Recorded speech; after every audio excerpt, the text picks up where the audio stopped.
What is going on, guys? Welcome back to another video. Today we're doing the preview for the Tennessee Titans versus the New York Giants for this week 15 matchup. Before I get into this video, I do want to promote my friend Entertainer Talking Sports. I'm going to be on his show Sunday morning before the Giants game, previewing the game. We're going to talk some pregame, and we're going to talk some Giants football. So make sure you guys subscribe to his channel. I'll put the picture up. Make sure you guys subscribe to his channel, and you guys also tune in for the pregame. All right, so let's get right into this game. We got the Tennessee Titans versus the New York Giants. What do I think? What are my initial thoughts about this game? Going into this game a couple weeks ago, just thinking about it, I thought it was a bad matchup. I thought back then it was the Tennessee Titans had the top 10 scoring defense. I'm not sure if that's still the case right now. They have a very good running attack. We saw that last week with Derrick Henry, who had a career day with like 4 touchdowns, over 200 yards. And then you got Marcus Mariota, who's on and off, who could be a very skilled passer and also is a dual threat. The Giants struggle with these dual threat quarterbacks. It doesn't matter if they can pass the ball or not. But I am worried about RPOs. I am worried about the run pass option for Marcus Mariota. The Giants don't really have an initial speed rusher. You really can't call anybody a speed rusher. I think the closest you can call a speed rusher is Lorenzo Carter. So you have to find a way to contain Marcus Mariota because there's not going to be anybody to track him down. With that being said, I think the Giants can get this win. I'm not too worried about the Giants scoring because I think Saquon Barkley would do just fine. Even though the Tennessee Titans have been a very good defense, they're very good in keeping opponents out of the end zone. I still think the Giants are on fire right now, and they're just finding ways to score no matter who they're facing right now. So I have no problem in the Giants with their ability to score, because we've seen 2 weeks ago against the Chicago Bears, they had the second most run defense in the NFL, and the Giants, Saquon Barkley himself, just ran all over that.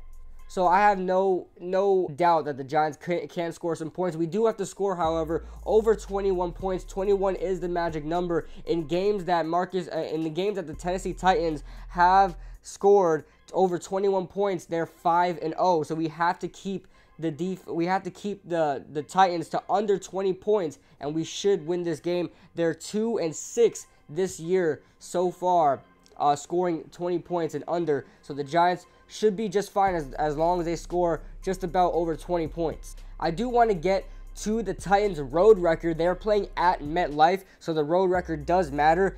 Here is the stats for the road record, and it's almost a complete opposite for their home record, but they're not playing at home. We'll forget about those for a second. But they are 2-5 on the road, a minus 37 point differential. Let's just a quick stat right now. At home, they're plus 34 in point differential.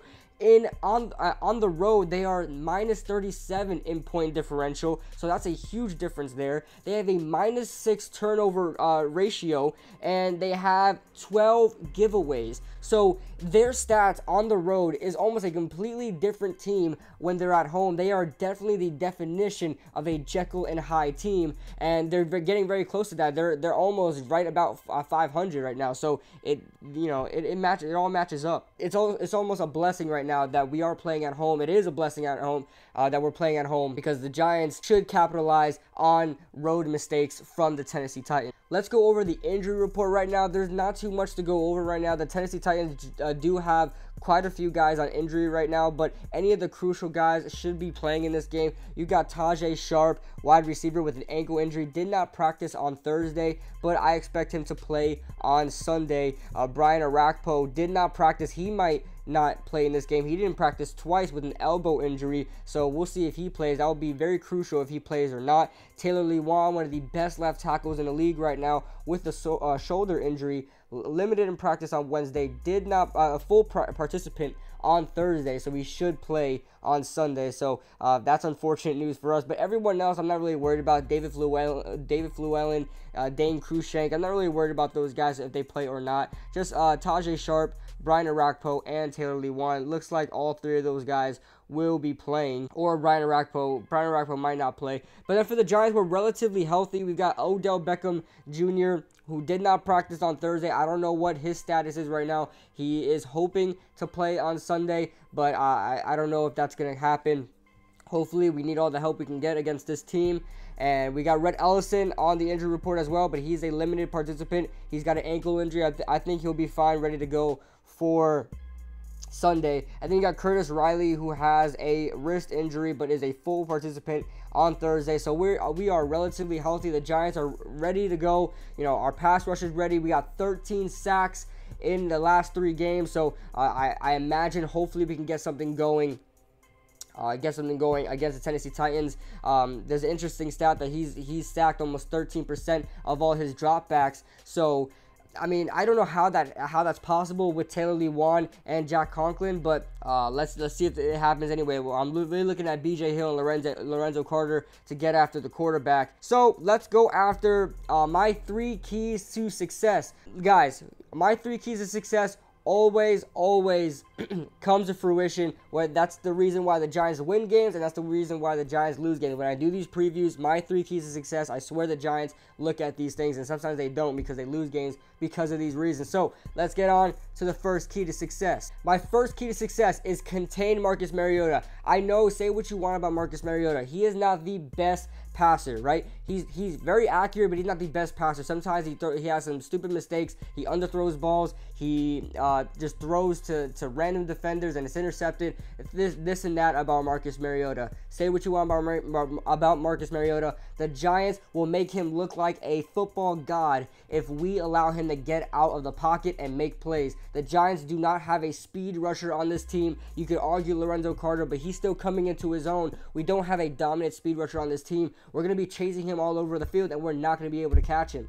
So, in order to win this game, we have to contain Marcus Mariota. I don't care about his ability to throw. Yes, we need to make him throw, but don't give him enough time to throw, because he will get out the pocket. He will run for some yards. He will get out the pocket, roll to his right, and find an open Corey Davis for a 30-yard gain. It could happen. We have to contain Marcus Mariota. So I'm looking at B.J. Hill. I'm looking at Olivier Vernon, Lorenzo Carter, my edge rushers. You need to contain this guy. My second key to success is limit Derrick Henry. I'm okay with the typical 4 to 5 yards. He's gonna get that. He's a big bruising back. He's gonna get that. But we can't allow. We have to wrap up. Derrick Henry is like 6'2", 240 pounds. This guy is one of the biggest running backs in the league.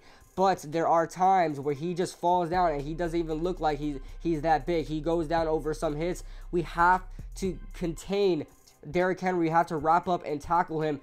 Do not allow more than 10 yards on the gain per run, because he will break one out. We've seen that against the Jacksonville Jaguars. He totally dominated them. So we need to wrap up and tackle Derrick Henry. That's my second key to success. My third key to success is capitalize on red zone possessions. In the red zone, the Titans defense are giving up a touchdown 44% of the time. That's a very good stat.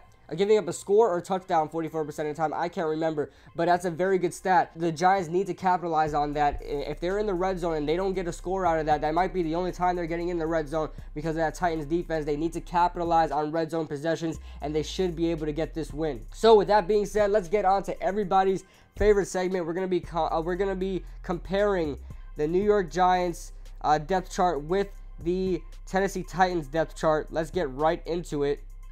So we're going to start off with the quarterback position. Marcus Mariota or Eli Manning. You know, right now, I am not going to lie. Marcus Mariota has not been playing his best football. This is the first time in this preview that I will take Eli Manning over another quarterback. Every preview I've done, I've taken the other quarterback over Eli Manning. Doesn't matter which team we play. But in this game, I'm going to be taking Eli Manning over Marcus Mariota in this game. I just think he's falling into his category of game manager. He's starting to understand he is a game manager. He can't make all the plays himself. He's going to get it off to Saquon Barkley. He's going to try to give some plays to Odell Beckham Short and try to see what they can do. He's just going to be a game manager. A typical 200-yard game, 250-yard game is what you're going to expect out of Eli Manning. A 3-touchdown game, no interceptions. Like that's what I want to see from Eli Manning from the rest of his career. I don't want to see 400 yards anymore. It doesn't matter to me as long as we can get the ball to our guys and get a win. So I'm going to take Eli Manning over Marcus Mariota for the quarterback spot. Next, we're going to be looking at the running backs. You got Derrick Henry. Your guy, Derrick Henry. You got Dion Lewis, David Fluellen, who might not even play, and Jeremy McNichols, who I liked out of Boise State. But I'm going to take the Giants, of course. You've got Saquon Barkley out there. Wayne Gallman is a decent complimentary back. And then you got Elijah Penny, our fullback, that can definitely run it as well. So I like Elijah Penny. So I'll take the running backs, give the edge to the Giants. As far as the wide receivers go, you got Corey Davis, Tajay Sharp, Taylor Lewan, Darius Jennings, and Cameron Batson for the Tennessee Titans. Give me the New York Giants for the edge. You got Odell Beckham, who might not play. I think he will play, but might not play. Sterling Shepard, Russell Shepard, Benny Fowler. Cody Latimer has been activated. He should be back. And, you know, look at, and Corey Coleman as well. We got a bunch of playmakers on this wide receiving core that we haven't seen in quite a while, and they all contribute. Russell Shepard caught a touchdown last week, and so did Benny Fowler. And then Russell Shepard caught a touchdown the week before as well against the Bears. So all these guys participate, and I'm not too sure about the Tennessee Titans, so I'm going to give the edge to the New York Giants. So far, 3 out of 3. That's something we haven't seen in quite a while. So we move on to the tight ends. You got Luke Stalker, Anthony Frisker, all these guys, because Jonnu Smith has been on IR for quite a while, and Delanie Walker as well. So their top 2 tight ends are not playing. So I'm going to give the edge again, 4 out of 4 for the New York Giants right now. It's looking good on offense right now. Tight ends, give the edge to the New York Giants. You got your guy, Rhett Ellison. You got your guy, Evan Ingram, who really came up big last week. Hopefully he can do that again. And then Scott Simonson, who also can make some plays as well. So I'm liking the tight ends for the New York Giants against the tight ends for the Tennessee Titans. We look at the offensive line. This one's quite a hard one because the Giants have been playing a very good game as far as offensive line has been going. Eli Manning has been sacked less. He's still been getting sacked, but sacked less. Not as much pressure. Eli Manning's been able to move in the pocket more, and opening up some holes for the run game is the offensive line. But I'm still going to give the offensive line an edge to the Tennessee Titans because Taylor Lewan and wow, it's Austin Pastor is actually going to be playing at right tackle because I did not know Jack Conklin is not playing, but I guess he's been put on IR. But still, I had to give the edge to the Tennessee Titans because, you know, Ben Jones is not a bad center. Quinn Spain's one of the better guards in the league. Josh Klein as well. The only weakness right there is that right tackle spot, and that is a weakness for us as well. So I have to be fair. I got to give the offensive line edge to the Tennessee Titans. So we look at the defense for the Titans and the New York Giants. They are another team that run a 3-4 as well, so we're able to compare it.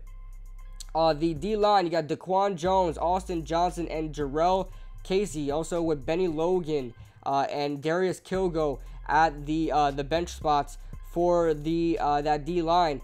You know, this one's a hard one for me because the Giants D-line has been playing a very good game as of late. But if you compare the best D-lineman, which is B.J. Hill, compared to Jarrell Casey, you got to give me Jarrell Casey all day. So I'm going to take the D-line. I'm going to give to the to the Tennessee Titans. There's the edge right there. The linebacking core, you got Brian Arakpo, who may not even play, but Kamalai Correa is not a joke either. You got your inside linebackers, Rashaan Evans, who hasn't been really lighting it up for the Tennessee Titans, the rookie linebacker, hasn't been doing much. But then you got Derek Morgan and Harold Landry, who aren't a joke either. So as far as the linebacking core, I'm still going to take the New York Giants. The New York Giants have had a revamped linebacking core. It's one of our strengths now, especially at the outside linebacker position. Olivier Vernon has been coming into his own as of late. And then you've got Lorenzo Carter, who's been getting some sacks here and there. Kerry Wynn as well. Kerry Wynn's been playing both linebacker and D-line spots. He's been doing very well. And then Kareem Martin as well has been getting a lot of pressure. Hasn't been showing up in the box score as much, but getting a lot of pressure.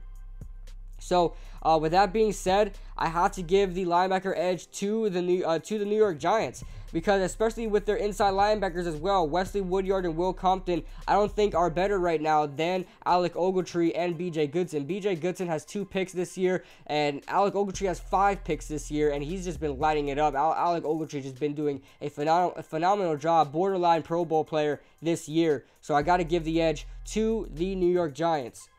We look at the cornerback core for the New York Giants and the Tennessee Titans. Ryan Logan, Adoree Jackson, And a couple other guys, Malcolm Butler as well. I mean, just those guys right there, I have to give the edge to the Tennessee Titans. They've been doing a very good job in the past game. Got to give it to the Tennessee Titans. As far as the safeties go, Kevin Byard and Kenny Vaccaro.